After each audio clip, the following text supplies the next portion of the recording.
Muy buenas tardes, auditorio de Radio Universidad, la radio cultural más importante del noroeste del país. Muchas gracias por sintonizar su programa Brechando con un servidor, Antonio Quevedo Sosunaga. Y la verdad que nos da muchísimo gusto estar aquí con ustedes, lunes, miércoles y viernes, 6:30, 7 de la noche. Y traemos un tema que la verdad tuvimos muchísimas llamadas, muchos comentarios. El tema anterior que tratamos aquí con nuestro invitado, nuestro amigo, el maestro, el poeta, el compañero de la Facultad de Historia, el doctor Antonio Macías Villavicencio. Toño, muchas gracias por estar aquí con nosotros. Muchas gracias, Antonio Quevedo, por la invitación y por departir aquí esta media hora llena de interés y de entusiasmo. Muchas gracias. Debo decirle a todo el auditorio que la verdad que Antonio Macías Villavicencio pues es un médico legista, tiene una maestría en criminalística. Él trabajó muchísimos años en la Procuraduría General de Justicia, pero también fue maestro de la Escuela de Enfermería, de Medicina, fue mi compañero, un gran compañero extraordinario, y me da mucho gusto transitar, que hayamos transitado juntos la maestría en Historia. La verdad que nos divertimos, fue algo bastante agradable para nosotros. Algo fabuloso para nosotros, ¿no? 95, 97. Fue una buena maestría, y bueno, pues a raíz de todo esto, él y el doctor Macías y un servidor, pues mantenemos esa comunicación. Estuvimos en círculos de estudio donde estuvo José Antonio Ríos Rojo, estuvo el doctor Gerardo López Cervantes, Ochoa Navarrete, de Guasave, sí, Sushichis de Urtichiche de Urtuzuasti. En fin, un grupo bastante interesante de estudio que tuvimos y que seguramente vamos a reanudar un día de estos. Pues es algo que para nosotros nos gusta, es algo que nos gusta y que nos llama la atención. Y empezamos con el tema, así como que no quiere la cosa, de el gran inicio de la apertura de Rusia. Esa apertura de Rusia desde 998, cuando Vladimir I contrajo matrimonio con la hermana del emperador Basilio, y que a partir de ahí se convirtió en católico, y que allí fue fue el gran inicio. Está cumpliendo muchísimos años. Ya esa tradición es una tradición milenaria, ¿no?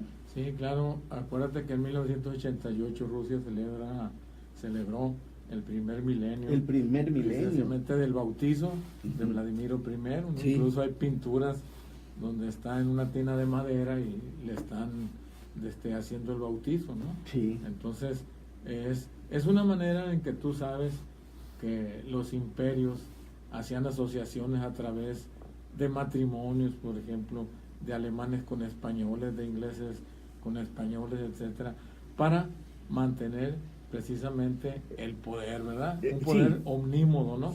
Y que lo hacían básicamente pues a través de la religión. Era una manera de expandir sus territorios, de alcanzar un mayor territorio. Eso lo vimos mucho nosotros en los países europeos, principalmente en Francia, en Inglaterra, en Holanda. De tal manera que tenías el mismo emperador, era tanto de España como de Alemania, ¿no? Carlos I de España, Carlos V de Alemania, ¿no? Sí. O sea, era la misma persona, pero a través de las alianzas de matrimonios, expandían su dominio territorial, ¿no? Sí. De tal manera que iba íntimamente ligado el poder secular del siglo, que eran los emperadores, con el poder religioso, ¿verdad? Sí. O sea, el poder espiritual, ¿no? Yo creo que aquí esta mancuerna, tocayo, esa mancuerna de, por un lado, el ejercicio y la búsqueda del bien material, y por el otro lado, el bálsamo, entre comillas, del trato espiritual, ¿no? Sí, claro. Eran claves eso que tú acabas de mencionar para darle estabilidad a los gobiernos, porque no solamente tenían un problema de diferentes religiones, sino que aparte tenían que esos poderes eran asediados por otros poderes terrenales, por otros imperios, ¿no? De ahí que nacían las guerras de conquista, ¿no? Lo vimos, poníamos el ejemplo la vez anterior de Napoleón, ¿verdad? Que Napoleón trata de expandir todo su imperio hasta la Rusia zarista en 1812, ¿no? 1812. Entonces, esto es muy importante porque lo que vamos a platicar en cuanto al el poderío terrenal o el poder terrenal y la política, resulta que tiene que ver donde se empiezan a dar los grandes movimientos libertarios, aparte de la Revolución Francesa en 1789, que podemos considerar que es la madre de todas estas inquietudes, o de toda esta diseminación, tanto en Europa como en Rusia, como en América Latina, ¿no? Donde los intelectuales jugaron un papel extraordinario, ¿eh? Sí, claro, los intelectuales fueron de capital importancia, de ¿no? capital importancia. Lo vamos a ir viendo, ¿no? Entonces, nosotros hemos dicho que Rusia estaba cerrada. Sin embargo, en 1703, Pedro I, conocido como Pedro el Grande, construye una ciudad en el norte, al norte de Moscú, que se llamó San Petersburgo. Y eso lo hizo él con la finalidad de dar apertura porque estaba incomunicada y que se comunicara con Europa, ¿no? De tal manera que abre una puerta, ¿no? Era un eslabón. Así es, y él quiere, él había ido dos años a Europa, había estado, entonces él era amante del europeísmo, de tal manera que sin ninguna cortapisa abre ese puerto y trata de introducir las ideologías europeas a Rusia, ¿no? Algo así parecido de Veracruz con toda la Europa, ¿no? Sí, claro. Era muy famoso, bueno, en ese tiempo, aún algunas tiendas conservan, dicen, productos de ultramar. Sí, ¿no? Ultramar. O sí. todo lo que nos venía de España a través de Veracruz. Había muchísimas tiendas en Veracruz que eran de ultramar. Ultramarinos se llamaban, ¿no? Y principalmente, pues obviamente, productos enlatados, pero bueno, ahí nos llegaban telas, nos llegaban joyas, nos llegaba todo, Sí, ¿no? y el estado de Veracruz estaba lleno de gachupines. Digo, es un peyorativo, eran españoles, claro, eran españoles. Pero el veracruzano, con ese carácter un poco todavía de enojo, pues se le impuso el nombre de gachupines. De gachupín, sí, es un tanto despectivo, Despectivo, ¿no? sí. Despectivo. Sin embargo, esa naturaleza de Rusia y de esos puertos, pues son rostros que se abren, ¿no? Claro, y entonces tenemos nosotros que eso podemos decir, pues hace su explosión en el siglo XIX en la misma Rusia. Acuérdate que en Rusia se empieza a manejar lo que es el nihilismo, ¿no? El nihilismo. El nihilismo aflora en Rusia porque los primeros movimientos o las ideas que empiezan a penetrar a Rusia, precisamente por esa apertura, pues van a ser lo que es entre ellos el nihilismo, el anarquismo, ¿no? Sí. El positivismo, Sí. el liberalismo, el ateísmo. Sí. Entonces todo eso empieza a penetrar a Rusia. Oye, tú la vez pasada hablaba de los demonios. Bueno, los demonios es un sentido figurado que le da el título a ese libro de Dostoyevsky, pero los demonios se refiere precisamente a todos estos pensamientos, a todas estas filosofías, ¿no? Los demonios son el ateísmo, el anarquismo, el nihilismo, el sinarquismo, ¿no? ¿Sí? Todo eso, el comunismo, todo lo que tú quieras ver como ideas nuevas en un sistema en donde el zar y el altar van juntos, o sea, el poder, el zar, sí. y la religión, el altar, Sí. van juntos, van agarrados de la mano. Sí, van a ejercer ese dominio. Sí, claro. Es un dominio total. De tal manera que tienen sometidos a los campesinos, ¿verdad? Sí. Los tienen sometidos y prácticamente pues son esclavos en esa época.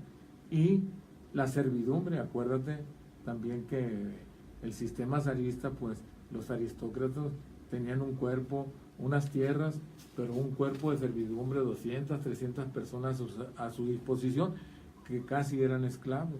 Sí. Cuando empiezan a entrar estos demonios o estas ideas que hemos mencionado, entonces la juventud empieza a reaccionar y a pedir y a hacer movimientos porque vayan a ser abolidas todas esas características que nos estamos nosotros nombrando. El esclavismo de los siervos de la gleba, que eran los campesinos, y la servidumbre. Nicolás II, precisamente, en esta, es Alejandro, ¿no? Alejandro, precisamente en estas épocas, hace que sea proscrita la servidumbre y la esclavitud, los servidores de la gleba, ¿no? Sí. Causa de que han penetrado estas ideas y los jóvenes están pugnando para que el viejo sistema caiga y se haga uno nuevo. Oye, ¿no? Aquí surge, es en esta época donde surge la antipatía bolchevique. En esta época surge el terrorismo. Terrorismo. Surge, que es el antecedente, ¿no? Ajá. Es el antecedente. Y que se sitúa esto. O sea, estamos ya hablando de un terrorismo que luego inunda toda Europa. Va a caminar por toda Europa. Por toda Europa. Y que hasta la fecha sigue caminando. Sigue caminando actualmente. Todavía eso que nosotros creemos, esos demonios que ya se exorcizaron o que fueron expulsados, siguen existiendo en la actualidad.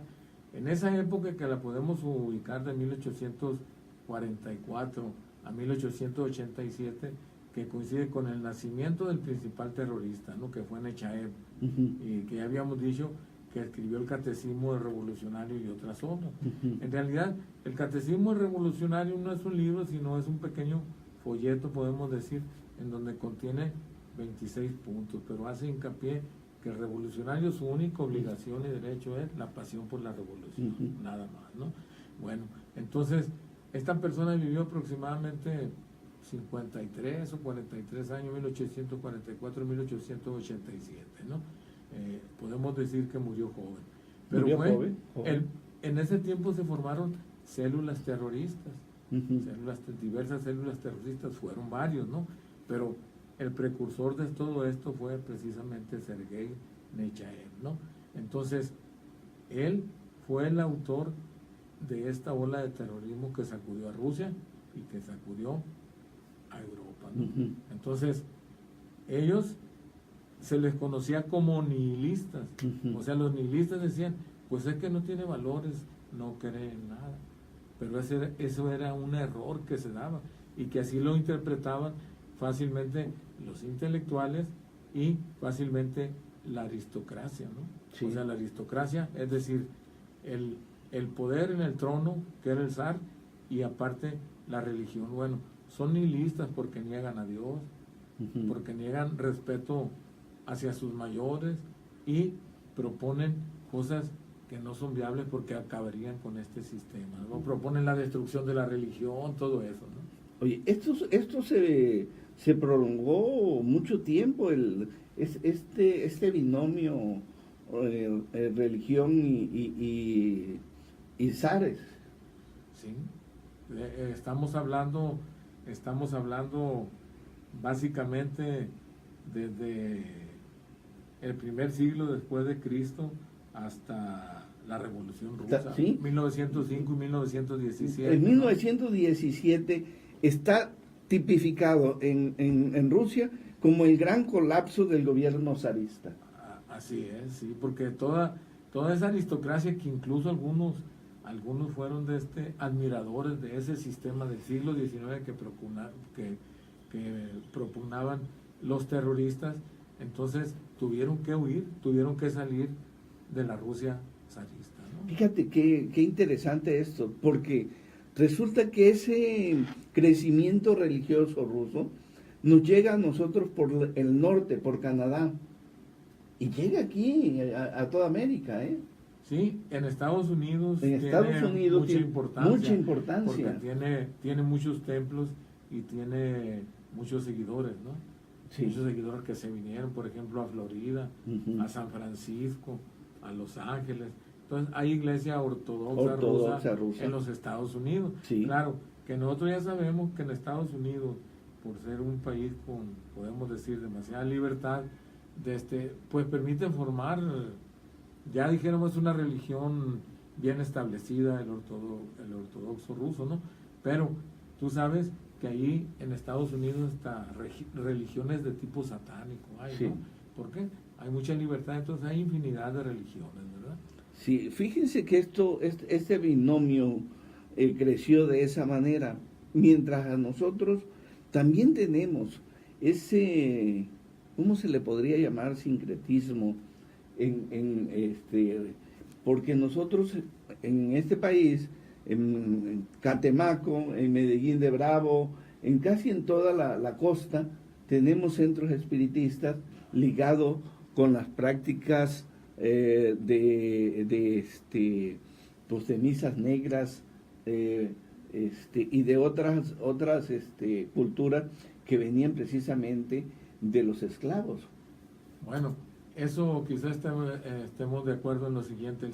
El sincretismo se da como una solución a un problema de resolver las religiones autóctonas, Sí. ¿verdad? Sí, o sea, cómo llegan y quieren abolir todas las religiones autóctonas y el nativo lo que hace es combinar las dos, adoptar unas con creencias de un lado, sí, con las creencias originales en un intento de que su cultura religiosa sobreviva, ¿no? Bueno, el tema es muy interesante. Después de un corte que nos está mandando María de Lourdes Palazuelo, seguimos más con ese tema, poder y religión. Muy bien. Oye, este sincretismo se da muy fuerte en Veracruz, porque tú vas a un centro espiritista y te encuentras un altar con los santos, la Virgen de Guadalupe, Cristo y todo, y por el otro lado, en el mismo lugar, ves las prácticas de espiritistas. Claro, sí, sí. O sea, la religión no pudo quitar. No las pudo quitar. No las pudo quitar porque la gente se dedicó a crear ese mecanismo de supervivencia. ¿Tienes algo sobre Rasputin? No tengo nada, pero más o menos Okay. Podemos comentar algo. Sí. Gregory Rasputin, sí. Un personaje Sí. que precisamente surge en ese, ¿cómo te diré? Pues en ese curso, ¿no? En esa simbiosis que se da. Sí, porque ellos padecían hemofilia. Eran hemofílicos. Ajá. Entonces, el niño sangraba mucho y los médicos no podían hacer nada y este cabrón, no sé cómo le haría, pero le controlaba los sangrados. Entonces la zarina, la esposa del zar, pues creía en él, ¿no? Ese es un dato interesante, vamos a retomarlo porque es parte de lo que seguramente esta gente le daba crédito a ese quehacer mágico, ¿no? Es parte del sincretismo, es parte del sincretismo. En todo el mundo se dio eso. Cuando llegan los seres superiores a civilizar, según ellos, y quieren destruir las religiones, entonces estos las llevan a un foso subterráneo, pero la siguen practicando junto con la otra. O sea, están fingiendo que adoptaron esta, pero ellos siguen y las van combinando. Sí. ¿No?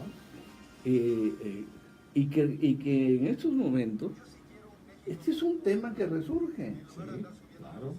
Y el otro más importante que es vigente y que va a ser vigente, pues, es que no se puede suprimir la religión por ningún medio. No. Ni en una democracia a través de leyes, ni en una revolución a través de actos sangrientos, porque siempre van a sobrevivir, porque es una necesidad inherente al hombre, creer en algo superior. Superior. ¿Sí? No importa cómo lo creas. Sí. Así es, y no importa si eres científico, si eres ignorante, pero crees en ello, ¿no? Gracias por seguir sintonizando su programa Brechando con un servidor Antonio Quevedo Susunaga. Y estamos hablando, este es un tema muy interesante, porque estamos hablando del poder y la religión. Y estamos hablando de cómo se da ese sincretismo, lo mismo en Rusia que en México y en todos los países de América, como también en Estados Unidos y en todas partes. En aquel entonces la religión, pues bueno, siempre se ha considerado que es el opio de los pueblos, ¿no? Y entonces, unido a ese poder, pues ejercen un binomio indestructible prácticamente. Pero por el otro lado vemos que esas conquistas, esas penetraciones religiosas, doctor, terminaban caminando al paralelo. Por ejemplo, los centros espiritistas que hay en Catemaco, en Medellín de Bravo, en Jamapa, en toda la región sur y sureste de Veracruz, está un altar con los santos y todas las figuras religiosas, y por el otro lado, ahí en el mismo espacio, se practica las limpias y todo aquel antecedente histórico que traía y que de alguna manera lo siguen desarrollando. Claro, sí, es un principio vital y de subsistencia de las religiones o las creencias autóctonas. De la ¿no? creencia. Quiere decir que los sujetos que una vez que son conquistados a través de la fuerza, ellos llevan al subsuelo sus creencias y aparentemente han dejado sus religiones para adoptar las nuevas, adorar a Jesús, la cruz, etcétera, ¿no?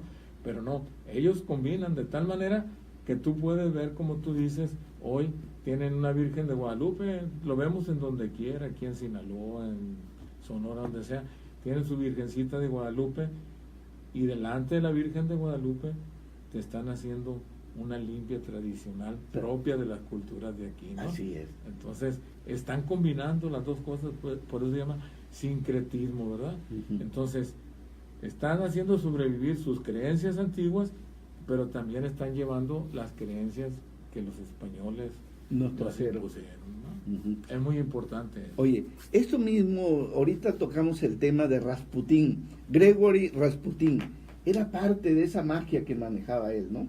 Bueno, sí, Rasputín llegó a tener mucho éxito con los zares porque los hijos de ellos eran hemofílicos. Eran hemofílicos. ¿Porque se casaban entre ellos o por qué razón? No, porque traía a la mujer precisamente en su genética, en sus cromosomas, una mal ubicación de genes que van a fabricar factores de la coagulación, uh-huh. En especial el factor 8. Uh-huh. Entonces las mujeres se lo transmitían, las mujeres podían tener esa información, pero no iban a padecer la hemofilia. Uh-huh. Entonces los que lo padecían eran los hombres. Los hombres. Y en este caso, los hijos de los zares, entonces padecían hemofilia. Y Rasputín, pues era en primer lugar un sujeto con mucha personalidad, ¿verdad? Uh-huh. Era un gigante prácticamente, muy influyente. Entonces era el único que trabajaba y podía hacer parar los sangrados de su hijo, ¿no? Uh-huh. Entonces él estaba a disposición de los zares, del zar, las 24 horas del día, podemos decir, y los 365 días del año. De tal manera que aprovechando eso, él llegó a tener mucha influencia bajo el poder de los zares. Del ¿verdad? Poder. Así es. Entonces, fíjate, todo esto muchos de los del auditorio que nos está escuchando seguramente ha escuchado de Gregory Rasputín como ese gran personaje siniestro y que no se equivoca, porque pues hablar de estas magias o de estos poderes en aquel entonces era algo que estaba ligado precisamente a esa creencia de que había que creer en el más allá, en alguien que había formado este mundo. Sí, alguien que podía curar sin haber sido médico, tenía poderes especiales, etcétera, ¿no? Quiere decir que cuando llega a ser un estorbo Rasputín y desean que se muera, pues empiezan a tratarle de dar veneno. ¿no? Principalmente arsénico, que es muy tóxico. Sin embargo, pues se dan cuenta que no se muere, ¿no? Entonces aumenta más la creencia precisamente de una creencia propia de ciertos grupos de Rusia, ¿no? Entonces ese hombre tiene algo porque le dan arsénico y no se muere. Fíjate, aquí por ejemplo, cuando llegaron los españoles a esta zona del Fuerte, de Sinaloa, de Ley, ¿verdad? Hay el pasaje aquel que llegan buscando a un jesuita y el jesuita pues lo tenían hecho pozole, ¿no? Ah, sí. ¿Te acuerdas? Sí, cómo no, sí, en el libro muy bonito, por cierto, que editó Siglo XXI y Gobierno del Estado, un facsímil, no sé si te acuerdas, siempre se me olvida el nombre. El nombre. ¿No? Bueno, ahí viene ese pasaje de ese jesuita que pues terminó como pozole para los mayos o no sé en aquel entonces. Sí. Pero bueno, era parte de ese proceso de fusión que se estaba dando en ese momento del dominio español, una lucha muy fuerte, y que los jesuitas eran los que encabezaban ese dominio espiritual, ¿no? Sí, porque normalmente y tradicionalmente lo que se ha hecho por conveniencia, por así como dicen, por así convenir a sus intereses, el poder político se une con el poder religioso, sí. ¿no? Se une. Aquí también vemos ¿no? a los procesos electorales en México siempre habían estado ligados al esquema pues, de la iglesia. La iglesia jugó un papel muy importante. Claro, y lo sigue jugando. Y ¿no? lo sigue jugando. Porque, aunque salga un poco al tema, pero nosotros vemos ahorita, actualmente, como en las homilías, en las misas, los sacerdotes que podemos decir que abogan por un partido, por un partido en el sentido de la religión, sí, ¿no? Sí. A eso me estoy refiriendo. Ellos llaman, dicen, a votar con conciencia, ¿no? Con conciencia, sí, pero que la gente vote. O sea, hoy el poder de la religión para el dominio se traduce un poco diferente. Podemos decir más suave. Sí, se trasluce suavemente, pero llega. Así es subliminal un poco. Bueno, tocayo, el tiempo se nos ha terminado.